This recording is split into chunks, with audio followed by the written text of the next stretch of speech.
The emergency alarm echoed through Earth Defense Command as the quantum relay picked up the final transmission from New Geneva Colony.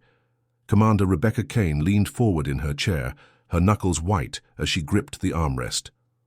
The holographic display showed the colony's last defensive positions crumbling under alien fire. "This is Colony Administrator Thompson," came the crackling voice through the speakers. "They're in the main settlement now. These creatures, they're not taking prisoners. They're killing everyone. Women, children, elderly, it doesn't matter to them." Rebecca's heart sank. Her brother lived on New Geneva with his wife and 2 young kids. She'd visited them just 6 months ago, watching her niece take her first steps in the colony's central garden. The transmission cut to static, then cleared again. This time it wasn't Thompson's voice. It was something else entirely.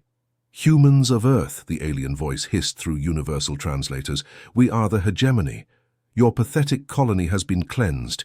You will abandon all settlements beyond your homeworld within 10 rotations, or we will exterminate your species entirely. You have built your colonies in our territory. This ends now." The communication channel went dead. Rebecca stared at the dark screen for a moment before hitting the emergency protocol button. Red lights flashed throughout the command center as staff rushed to their stations. Within minutes, General Harrison burst through the doors, still adjusting his uniform. "Report," he demanded. "New Geneva is gone, sir. 50,000 colonists. The attackers call themselves the hegemony. They've given us 10 days to evacuate every human settlement outside the solar system." General Harrison's face turned stone. "Cold. Show me the attack footage." Rebecca pulled up the surveillance data from New Geneva's defense satellites. The alien ships moved like metallic serpents through space, their hulls gleaming with an oily black surface that seemed to absorb light. They weren't particularly large, maybe twice the size of human destroyers, but they moved with terrifying coordination. The footage showed the colony's defensive platforms firing everything they had. Plasma cannons, missile batteries, even the old kinetic railguns blazed away at the incoming fleet. Most shots seemed to pass right through the alien ships, as if they weren't entirely solid. "Phase technology," whispered Dr. Rodriguez from the science station. "They can shift their molecular structure to avoid incoming fire." But when the aliens attacked back, their weapons were devastatingly real. Beams of pure energy carved through the colony's shields like they were made of paper. The residential domes exploded one by one, each flash representing hundreds of lives snuffed out in an instant. The most horrifying part came when the alien ground forces landed. Tall, insectoid creatures with 4 arms and mandibles that clicked as they moved, supported by floating war machines that looked like mechanical jellyfish. They swept through the colony with systematic efficiency, leaving nothing alive behind them. Rebecca had to look away when the footage showed children's playground equipment melting under alien fire. "Sir," called Lieutenant Park from the communications station, "we're getting emergency signals from 17 other colonies. Long-range sensors show similar alien fleets moving toward them." General Harrison slammed his fist on the table. "They think they can just walk in here and slaughter our people? Get me a direct line to the President, then contact Admiral Thompson. Hat Lunar Command, Admiral Singh at Mars Station, and every fleet commander in the system." "What are your orders, sir?" Rebecca asked. Harrison's eyes burned with cold fury.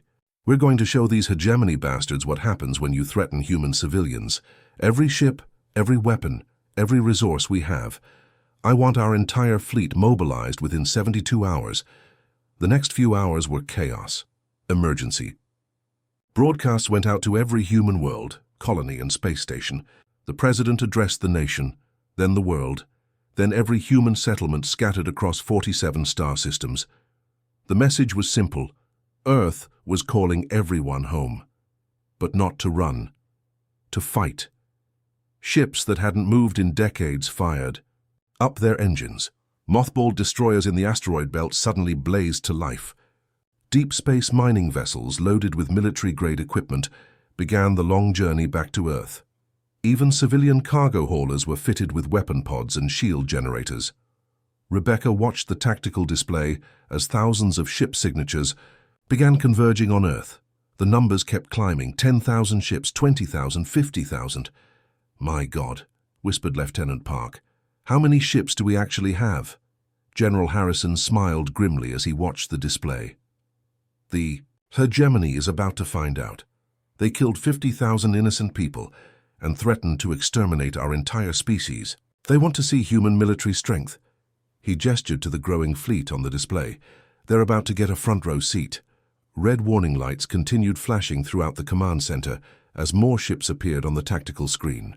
Rebecca thought about her brother's family, probably dead now on New Geneva. The hegemony had made this personal. They were about to learn that threatening human families was the worst mistake they could possibly make. The war was just beginning. Admiral Drake stood on the bridge of the command dreadnought, Titan's Hammer, watching something that shouldn't have been possible. The main holographic display showed ship signatures appearing across the solar system faster than his tactical officers could count them. "Admiral, we're getting activation signals from Facility Omega-7, reported Captain Williams. "That's the mining operation in the Kuiper Belt, sir." Drake nodded grimly. "Not a mining operation, Captain, never was." The view screen shifted to show what looked like a massive asteroid floating in the outer darkness. Then the rock began to split apart, like a mechanical flower blooming. Hidden panels slid away to reveal the largest shipyard humanity had ever built. Rows upon rows of warships hung in construction cradles, their hulls gleaming under floodlights. That had been dark for 20 years. "Sweet mother of," Williams whispered as automated systems brought the ships online. Massive dreadnoughts, twice the size of anything in the regular fleet, powered up their reactors. Sleek destroyers designed for deep space combat ran system checks. Heavy cruisers loaded with enough firepower to level continents tested their weapon arrays. "How many ships were hidden out there?" Williams asked. 80,000 in that facility alone," Drake replied, "and that's just one of 17 sites. Across the solar system, similar scenes played out. What alien intelligence networks had catalogued as asteroid mining facilities, research stations, and deep space exploratory outposts suddenly revealed their true nature. The humans had been building in secret for decades, preparing for a threat they hoped would never come. In the asteroid belt, a facility designated as Automated Mining Platform 12 began unfolding like a metallic origami sculpture. Robot workers that had supposedly been extracting rare metals were actually assembling warships on a massive production line. Hundreds of destroyers and frigates rolled out of the hidden factories, their crews already aboard and ready for combat. Near Jupiter's moons, what appeared to be a gas harvesting operation split open to reveal squadrons of stealth bombers and electronic warfare ships. These vessels were painted in deep space black, designed to be invisible against the void between stars. Their hulls incorporated technology that made them nearly undetectable to most sensor arrays.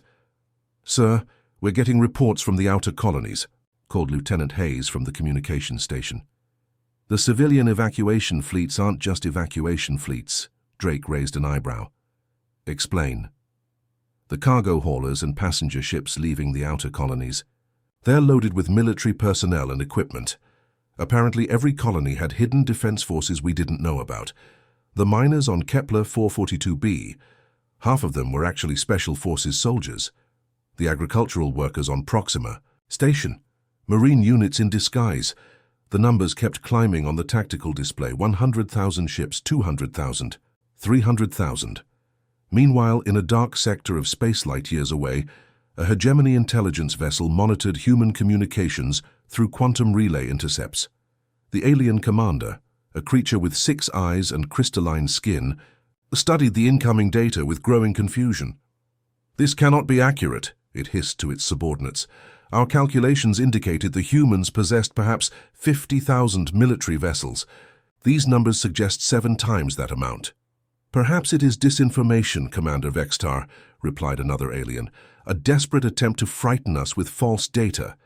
Vextar's crystalline features shifted as it considered this. The hegemony had spent years analyzing human military capacity.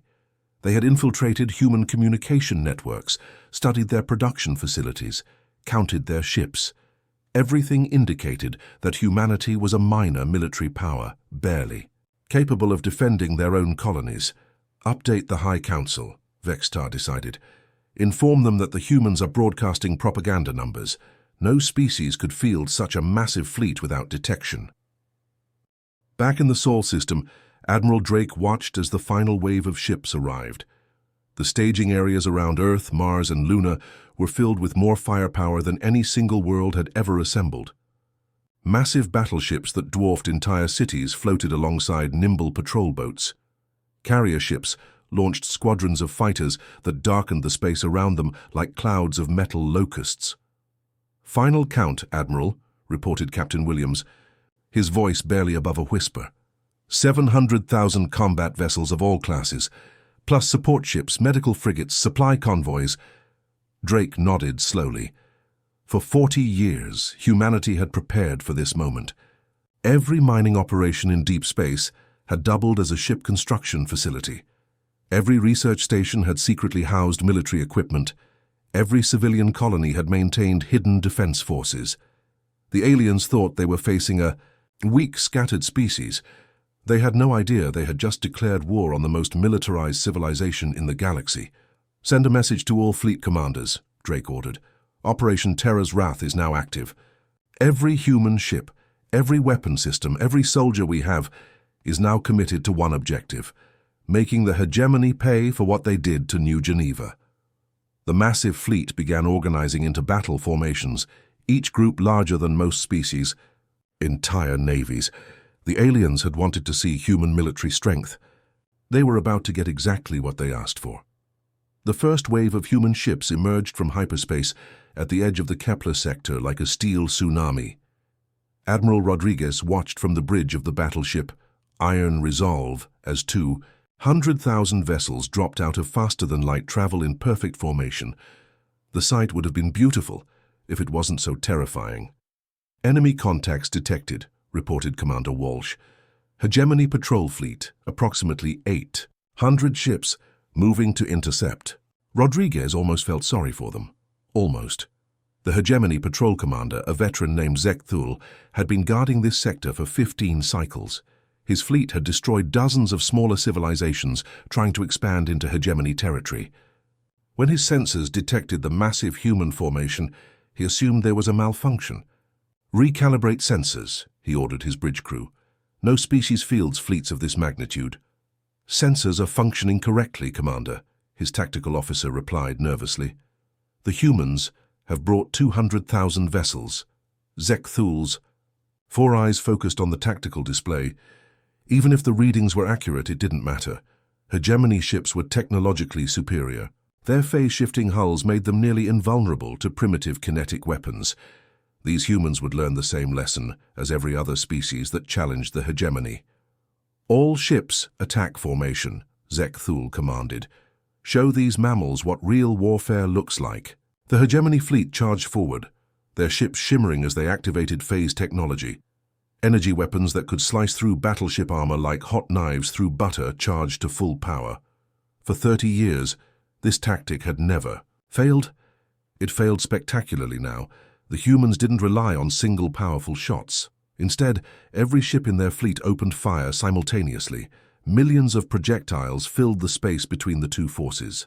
Plasma bolts, kinetic rounds, missile swarms, and energy beams created a wall of destruction so dense that even phased matter couldn't avoid it completely. The first hegemony ship to die was Zekthul's own flagship, a cluster of human railgun. Rounds punched through its partially phased hull, followed by a spread of plasma torpedoes that vaporized the bridge. Zekthul had just enough time to realize his mistake before his ship exploded in a ball of superheated gas. Within 10 minutes, the entire hegemony patrol fleet was space debris. The human advance continued without slowing down, while the main fleet moved toward the next star system. Specialized cleanup crews swept through the battle zone. Automated salvage ships collected every piece of alien technology they could find. Engineering teams studied the wreckage, learning how phase technology worked, then developing countermeasures within hours. By the time the second human wave arrived, they carried weapons specifically designed to disrupt hegemony phase systems. Word of the massacre spread through hegemony space faster than the humans could advance. Alien commanders who had served for decades found themselves facing an enemy that fought like a force of nature. The humans didn't just attack randomly. They moved with calculated precision, hitting multiple systems simultaneously. cutting off retreat routes and systematically destroying every military installation they encountered. Commander Vextar's intelligence ship intercepted desperate transmissions from hegemony forces across the front lines. The reports painted a picture that chilled his crystalline blood. "They don't fight like any species we've encountered," came one transmission from a dying battleship. "They coordinate perfectly across light years of space.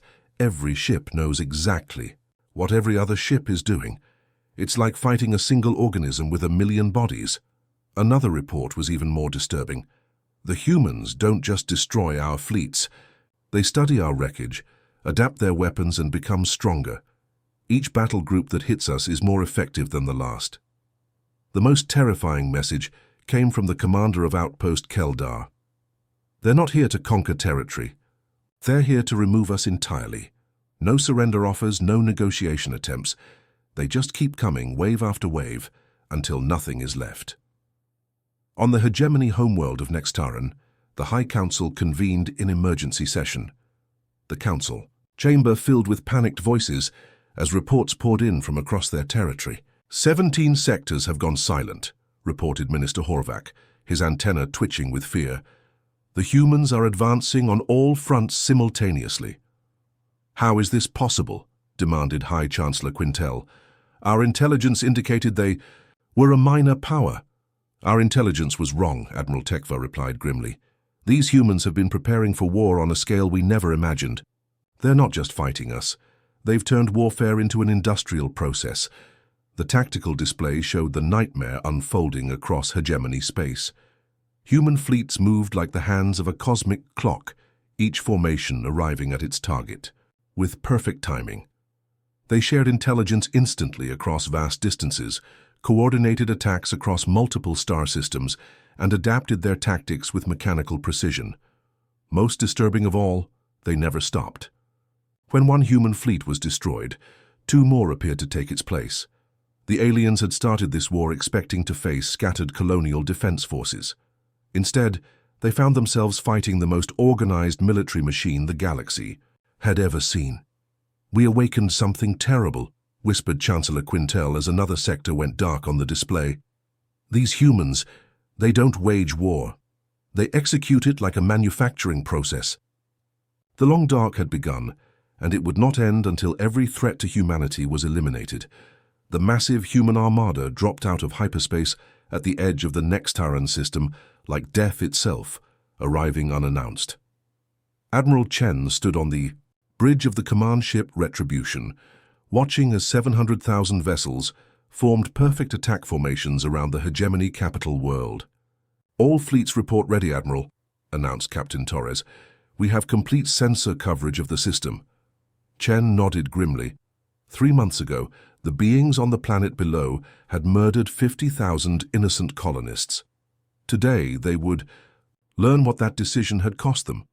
The hegemony home defense fleet was impressive by any normal standard, 50,000 ships of the line, including massive fortress ships that could crack planets. Their weapons were charged, their phase shields at maximum power. High Chancellor Quintel himself commanded the defense from the flagship Divine Wrath. "Human vessels, withdraw immediately," came the transmission from the alien flagship.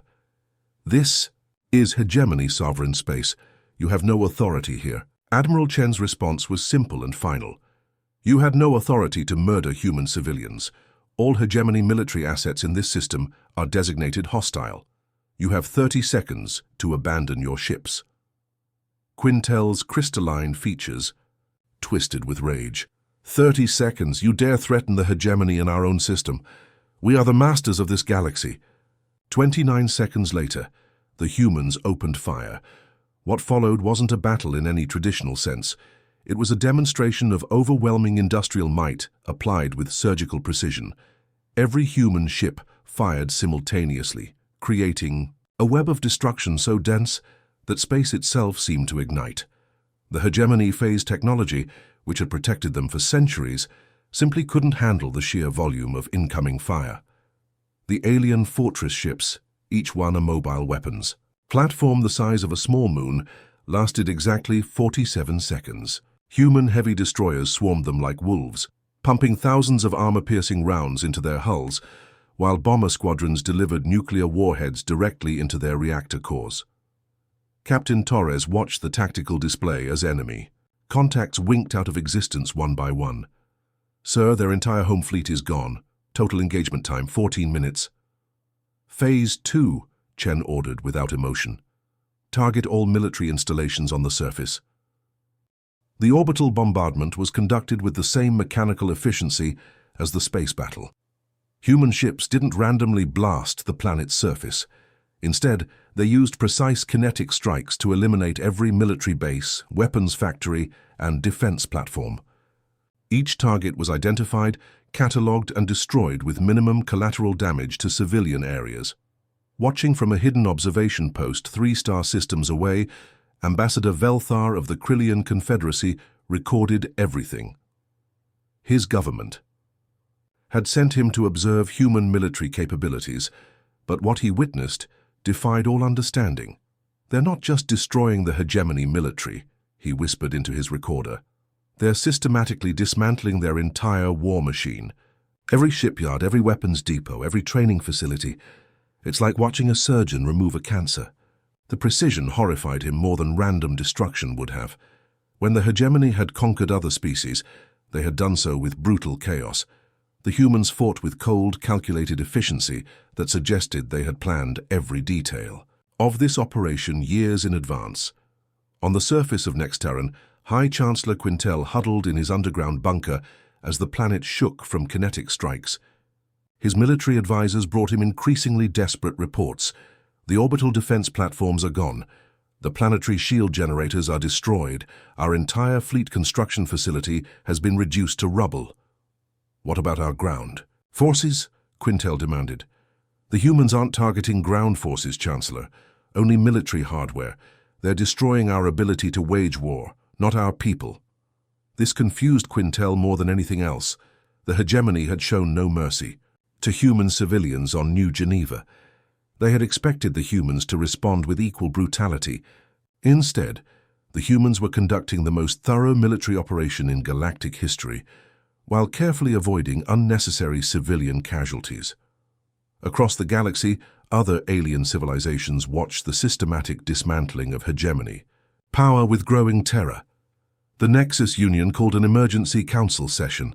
The Stellar Commonwealth recalled all their fleets to defensive positions. Even the ancient progenitor remnants in the galactic core took notice. "They could have glassed the entire planet," observed General Crix of the Nexus military. "Instead, they're taking apart the hegemony piece by piece, target by target. Do you understand what this means?" His aide didn't respond, but Crix continued anyway. "It means the humans have such overwhelming military superiority that they can afford to be selective. They're not fighting for their lives, they're teaching a lesson. The lesson was clear to every species monitoring the situation. Humanity had demonstrated that they possessed not just massive military power, but the discipline to use it with surgical precision. They weren't conquerors seeking territory or resources. They were a species that responded to aggression with methodical, overwhelming retaliation. As the last hegemony weapons facility exploded under human bombardment, Admiral Chen received a transmission from Earth. The voice belonged to President Harrison, speaking from the Global Defense Council chambers. "Admiral, the galaxy is watching. Make sure they understand the message." Chen looked out at the broken remains of what had once been the most feared military force in the galaxy. "Message received and delivered, Mr. President. Any species that threatens human civilians will face the full might of our military. No exceptions, no mercy, no quarter given. The age of hegemony dominance was over. The age of human protection had begun." 6 months had passed since that terrible day when humanity finally showed its true face to the galaxy. The stars themselves seemed different now, quieter somehow, as if the universe was still holding its breath. Captain Huon walked through the corridors of his new flagship, the Terra Nova, a massive vessel that no longer hid behind false readings or fake energy signatures. Its weapons gleamed openly, plasma cannons that could split moons and shield generators, powerful enough to deflect entire asteroid fields. The crew moved with quiet confidence, no longer pretending to struggle with tasks that had always been simple for them. Through the observation deck's massive windows, Hyun watched as a convoy of Zephyrian merchant ships approached. These butterfly-like aliens, once so proud and dismissive, now waited patiently for permission to enter human-protected space. Their ships maintained respectful distances, broadcasting peaceful intentions on all frequencies. "Sir," the Zephyrian trade delegation is requesting an audience, reported Lieutenant Commander Park, her voice steady. "They're offering exclusive mining rights to their rare crystal deposits." Hyun nodded slowly. "Schedule it for tomorrow. Make sure they understand our new protocols." The protocols were simple now. No more pretending human ships were fragile. No more acting like their scanners couldn't detect cloaked vessels from 3 star systems away. No more hiding the fact that human reflexes could process combat data faster than most alien computers. In the lower decks, engineering teams worked openly with technology that would have seemed impossible months ago. Fusion cores that had been running at 5% capacity now hummed at their true output. Gravity manipulators created training rooms where soldiers practiced at 10 times normal gravity. Medical bays used nanobots that could rebuild tissue in minutes rather than weeks. Chief Engineer Torres smiled as she calibrated a new drive system. "Remember when we had to pretend these engines could barely push us past light speed?" she asked. Her team. "Now look at us. We could cross the galaxy in 3 jumps if we wanted to." The changes weren't just technological. Across human space, recruitment centers overflowed with aliens seeking to join human crews. The Karathi, those proud, warrior poets, begged for the honor of serving alongside human marines. Crystalline Vorthan scientists offered their greatest discoveries just for the chance to study in human laboratories. On the bridge, Communications Officer Lee monitored dozens of channels simultaneously. "Captain, we're receiving surrender requests from the remnants of the Vrak Empire. Also, the Galactic Trade Council wants to negotiate new shipping lane agreements. And, sir," he paused, looking uncertain, "the Ethereal Collective is asking for protection from something they call the darkness between stars." Hyun raised an eyebrow. The Ethereals were energy beings, practically gods compared to most species. If they needed protection, something terrible was moving in the deep void. "File the request," Hyun said. "We'll consider it." Meanwhile, in the diplomatic quarters of Lunar Station, Ambassador Jin hosted a very different kind of meeting. Representatives from 47 species sat around a circular table, their various forms of communication creating a symphony of clicks, whistles and electromagnetic pulses. The aquatic dolphins spoke through water-filled translation spheres. "We confess, Ambassador Jin, we underestimated your people greatly. We thought you were merely another young species, clumsy and weak." A hive-mind nexus unit, its multiple insect-like forms moving in perfect synchronization, added its voice. "Our collective intelligence processed billions of scenarios. In none did we calculate human true capabilities correctly." Jin sipped his tea calmly. "We never lied about our abilities. We simply didn't advertise them." "But why?" asked a floating gossamer, its translucent form shimmering. "Your species could have dominated the galaxy long ago. Your ships, your weapons, your soldiers. We have seen the combat recordings from the Vrak conflict. Human warriors moving like liquid lightning, dodging plasma bolts that should be impossible to avoid.